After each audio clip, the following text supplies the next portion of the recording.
Me, 36, senior recruiter at consulting firm in Denver. Salary $92,000 plus commission. Been in recruiting for 12 years. Company is called Summit Strategy Group. We do management consulting. Mid-size firm, 280 consultants, work with Fortune 500 clients across industries. We bill clients $200 to $400 per hour, depending on consultant level and expertise. My job is recruiting consultants, finding talent, screening candidates, making hiring recommendations. I manage recruitment for all junior and mid-level consultant positions. This is significant power. I control who gets into the pipeline. Been here 4 years, promoted to senior recruiter 18 months ago. Work with team of 3 other recruiters, but I handle highest volume. Responsible for about 60% of firm's new consultant hires annually. When I started, firm was typical consulting demographics, 70% male consultants. Especially in strategy and operations practice areas, very male-dominated. The women consultants often mention feeling outnumbered, marginalized. Classic boys club dynamics, golf outings, happy hours, sports talk. I experienced similar things in my career, being overlooked, excluded. Now I'm in position to change the pipeline, to fix this at the source. If we hire more women, eventually leadership will be more balanced. That's the strategy. That's my mission. Change the demographics from entry level up. First year as senior recruiter, I observe the patterns, document the biases. Notice that male candidates often get benefit of doubt in screening. If their resume is strong, they get phone interview even if experience is slightly off. Female candidates with same slight mismatch often get rejected at resume screen. This is unconscious bias. This is what I'm here to correct. Start implementing new screening criteria, reweighting what matters. Technical skills matter less. Cultural fit and growth potential matter more. These are subjective criteria, which means I have discretion. Can prioritize candidates who bring diverse perspectives, which means women. Year 1 results are good. Hired 42 new consultants, 24 are women. That's 57% women, up from historical 30%. Massive improvement. Managing director is pleased. Great work on diversity recruiting. Firm gets recognition in industry publications for improved gender balance. This validates my approach, shows leadership supports this direction. Year 2, I get more aggressive, more intentional about the filtering. Every candidate who applies goes into our applicant tracking system. On the first screen, I review resumes and decide who moves forward. Start using gender as primary filter, though I'd never admit that explicitly. Male candidate with top MBA and 5 years experience? Not right fit. Female candidate with mid-tier MBA and 3 years experience? Strong potential. Build justifications using subjective language that sounds legitimate. Candidate shows exceptional communication skills and collaborative mindset. Resume demonstrates commitment to social impact and stakeholder engagement. These phrases really mean candidate is woman and I want to hire women. But they sound professional. They pass scrutiny from hiring managers. Over 18 months, I screened probably 800 applications for consultant positions. Maybe 500 are male applicants, 300 are female applicants, roughly 60-40 split. Of the 500 male applicants, I advance maybe 40 to phone interviews, 8% rate. Of the 300 female applicants, I advance about 180 to phone interviews, 60% rate. The disparity is massive, but I justify it as correcting historical bias. Men have had advantage for decades. Now women get their turn. I'm moving 220 candidates total to phone interviews. 82% are women. From there, hiring managers conduct interviews and make selections. But I've already shaped the pool dramatically, ensuring women dominate. Results are striking. Year 2, we hire 38 consultants, 31 are women. That's 82% women. We've completely flipped the demographics. Some hiring managers mention it. Interesting that almost all candidates are women. That reflects the qualified applicant pool. more women are entering consulting.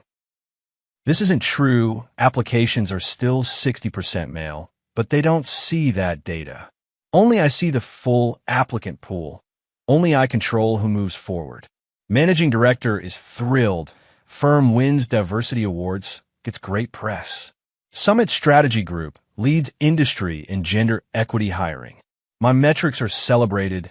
I get bonus. I get recognition. I'm doing great. Month 20, major opportunity. Client is looking for team of 15 senior consultants. $8 million contract over 2 years. Huge deal for firm our size. Client is manufacturing company. They need operational transformation. Needs experts in supply chain, production optimization, lean manufacturing. These are technical specialties, typically male-dominated in consulting. Get requisition to recruit 15 senior consultants with specific skill sets. Need 5+ years experience, background in operations, preferably manufacturing sector. Start reviewing applications. Get 240 candidates over 3 weeks.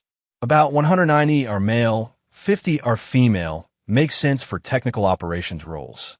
Male candidates are strong, many with manufacturing backgrounds, relevant experience. One candidate in particular stands out, guy named Michael Peterson. 38, mechanical engineering degree from Purdue, MBA from Michigan. 10 years at McKinsey, focused on manufacturing operations.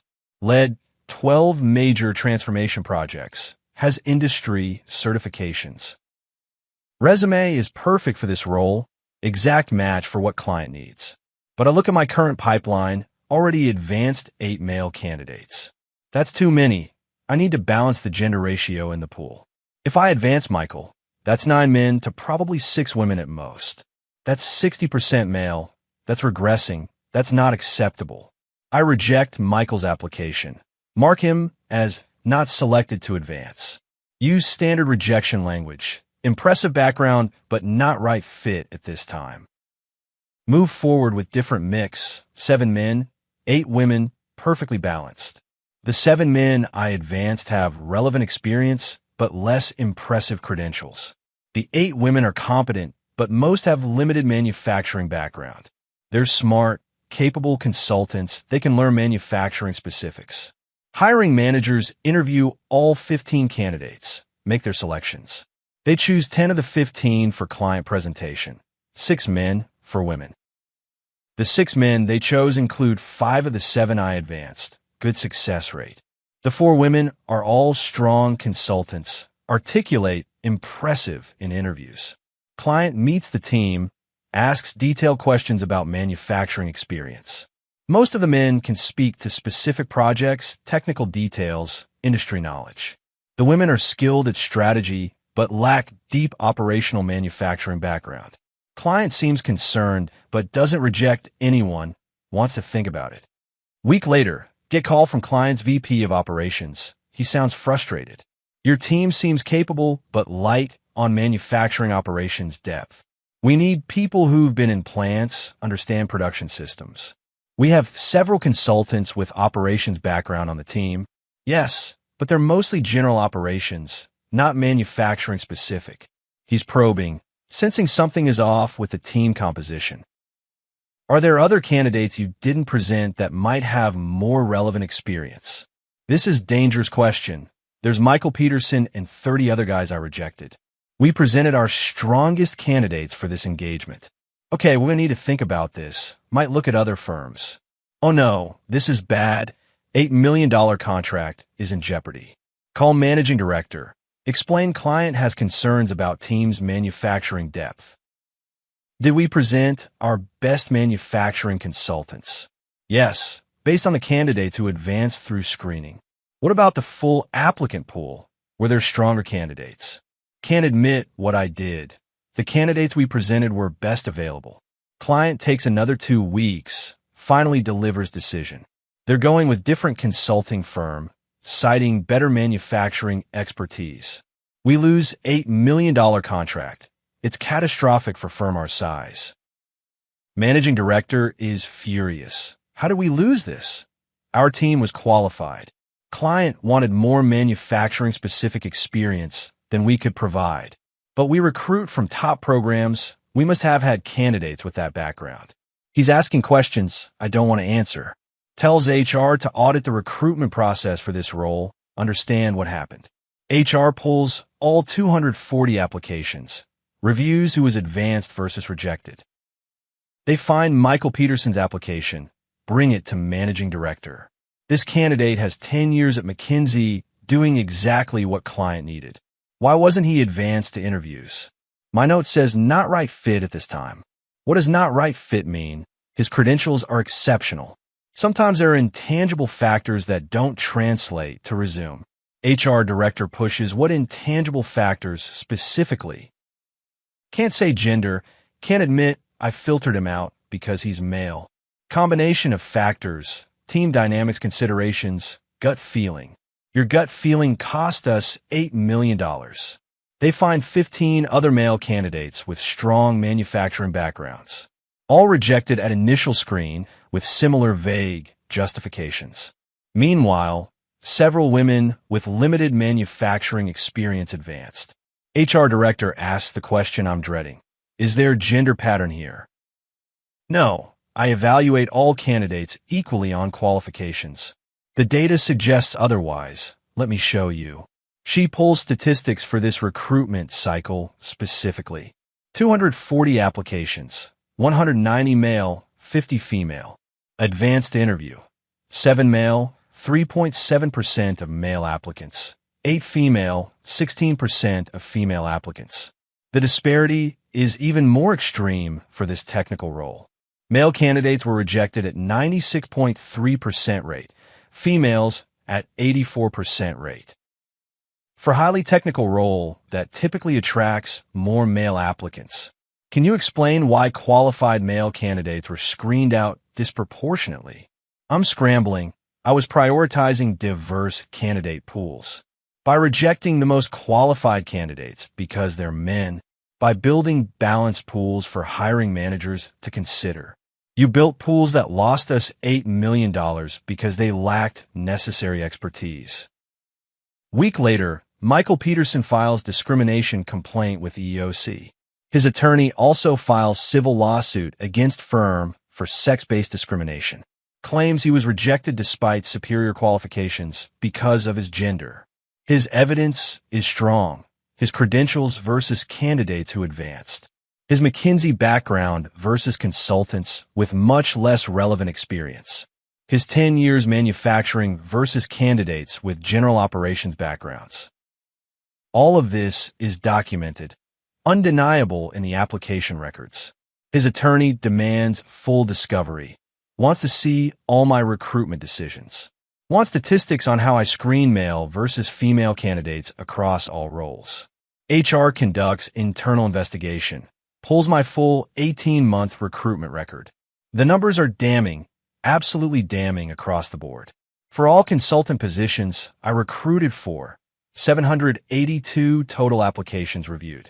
Male applications, 486 total, 62% of pool. Female applications, 296 total, 38% of pool. Male candidates advanced to interview, 48, which is 9.9% of male applicants. Female candidates advanced to interview, 182, which is 61.5% of female applicants. The pattern is consistent, extreme, systematic across all roles and time periods. HR director presents findings to managing director. His face goes pale. She's been filtering out male candidates for 18 months, rejecting qualified men to inflate female candidate pools. And it just cost us $8 million when the best candidates sued. I'm called to meeting with managing director, HR, and company attorney. Attorney is blunt. This is textbook sex discrimination in hiring. You systematically excluded male candidates based on their gender. Michael Peterson has slam dunk case, and he's not the only one. We've identified 187 male candidates who could join the lawsuit, all rejected at initial screen despite strong qualifications. Managing director is devastated. Why would you do this? I was working to correct historical gender imbalance in consulting by discriminating against men, which is illegal. I was creating equity, giving women opportunities they've been denied. You were committing hiring discrimination that exposed the firm to massive liability. Attorney continues. Michael Peterson is demanding $2.5 million settlement. He claims economic damages for lost consulting income and career opportunities. If the other 187 candidates join class action, exposure is $15 to $20 million. Managing director looks sick. $8 million lost contract plus $15 to $20 million settlement. This could bankrupt the firm. We're a 280-person consultancy, not a Fortune 500. They terminate me that afternoon. Immediate dismissal, no severance. Escort me out with box of belongings for years of work on. Michael Peterson's lawsuit proceeds. Firm tries to settle quickly. But news spreads in consulting industry. Other male candidates start calling his attorney. Class action forms with 89 male plaintiffs, all rejected by me across 18 months. Each claims they were more qualified than female candidates who advanced. Discovery process reveals everything. All my screening decisions, all my justifications. My notes about cultural fit and growth potential are shown to be code for gender preferences. Statistical analysis proves systematic pattern of gender-based exclusion.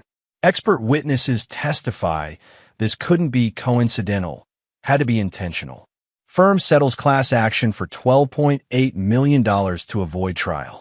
Combined with $8 million lost contract, I cost them nearly $21 million. Plus reputational damage, clients questioning their hiring practices. Other consulting firms now marketing themselves as merit-based in contrast. We hire the best talent regardless of gender becomes industry selling point.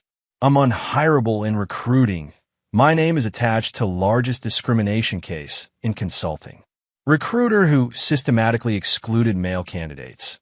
Cost firm $21 million. That's the first Google result. That's what every employer sees. 6 months unemployed, can't get interviews anywhere in recruiting or HR. Name is toxic, case was public, articles detailed everything I did. Finally get job as administrative coordinator at nonprofit, $38,000. From $92,000 senior recruiter to $38,000 coordinator, massive fall. From controlling hiring pipeline to scheduling conference rooms. 1 year after termination, Michael Peterson is thriving. He joined the competing firm that won the $8 million contract we lost. Made partner track within 6 months. His career is accelerating. That consulting project we lost, he led it. Client loved him. Perfect fit. Exactly as his credentials suggested. Exactly as his resume showed. He was the right person for the job. I rejected him because he's male. And it cost him opportunity, cost my firm millions, cost me my career. 2 years later, I'm 38, still making $38,000 doing administrative work. Summit Strategy Group was acquired by a larger firm after the settlement. Couldn't recover from the financial damage, the reputational hit. Many consultants lost jobs in the acquisition, restructuring, consolidation. All because I systematically discriminated for 18 months. Filtered out nearly 200 qualified male candidates based on their gender, while advancing less qualified women to create balanced pipelines.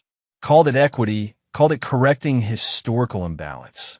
Courts called it illegal sex discrimination, awarded $12.8 million. 3 years later, see Michael Peterson speak at consulting conference. He's now senior partner, leads manufacturing practice at major firm. Gives presentation on operational transformation. He's brilliant, engaging. Everything his resume promised, everything I rejected him for being. Except I rejected him for being male, not for lacking competence. After his presentation, I approach him, don't know why. Maybe need closure, maybe need forgiveness, maybe just need to apologize. Hi, I don't know if you remember me. He looks at me. Recognition crosses his face, not anger though. I remember, You were the recruiter who rejected my application. Yes, and I'm sorry, genuinely sorry for what I did. You cost me 6 months of career opportunities and significant emotional distress. I know, there's no excuse. I was wrong. I discriminated against you. He's quiet for a moment. Can I ask why? I was trying to increase female representation in consulting by excluding qualified men from consideration. Yes, I thought I was correcting historical imbalance by creating present-day discrimination in the opposite direction. He's right. That's exactly what I did. The lawsuit was about more than money for me. It was about principle, about merit matching more than demographics.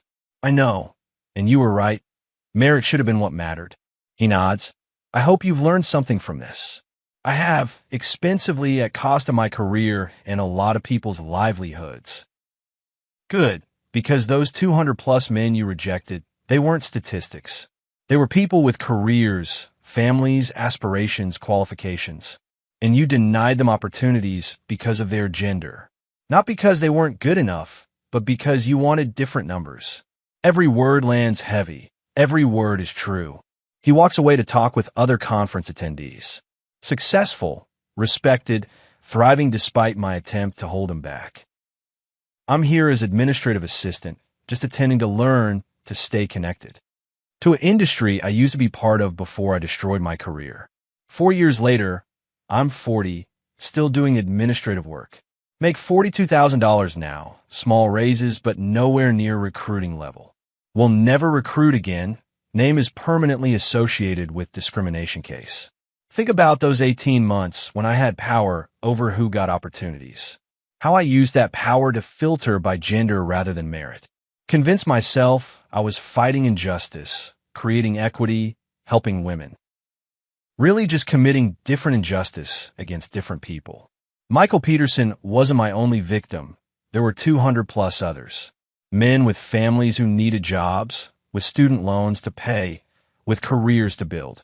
I rejected them not because they weren't qualified, but because hiring them would have hurt my diversity metrics, made my balanced gender ratios more important than their qualifications, and called it progress, called it equity, called it necessary. The courts called it discrimination and awarded millions in damages. The firm called it catastrophic and eventually had to sell. The consultants who lost jobs called it devastating and blamed me. Michael Peterson called it principle and fought back successfully.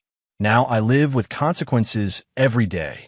At 40, making $42,000 in career that's gone nowhere for 4 years. While the men I rejected have moved on, found opportunities, built careers. Michael Peterson is partner. Others are senior consultants, leaders, successful. They succeeded despite my attempts to exclude them from consideration. Because merit eventually wins, talent eventually rises. You can discriminate at one firm, but you can't stop qualified people. They'll find opportunities elsewhere, prove their worth, succeed anyway. All you do is hurt yourself, your firm, your career. That's what I learned. That's what cost me everything. You can't build equity through discrimination. Can't correct historical injustice with present-day injustice. Can't help one group by hurting another. Can only create resentment, lawsuits, career destruction. That's my legacy. That's what I'm known for. The recruiter who rejected 200-plus qualified male candidates. Lost her firm $8 million contract when the best candidate sued. Cost the firm $12.8 million more in discrimination settlements. Destroyed her own career trying to engineer outcomes. Instead of simply hiring the best people for the roles. Now I'm here, 40, making $42,000. Scheduling conference rooms and ordering office supplies. While Michael Peterson makes partner presentations. And 200-plus other men build careers, I try to deny them. All because I thought gender mattered more than qualifications. And learned through $21 million in consequences. That it never did, it never should. Merit matters, competence matters, skills matter. Everything else is just discrimination, dressed in the language of equity, but resulting in destruction. For everyone involved, including me most of all. That's what I live with. Every day at my administrative desk. Former recruiter who filtered by gender. Until the best candidates sued. And proved me wrong. About everything.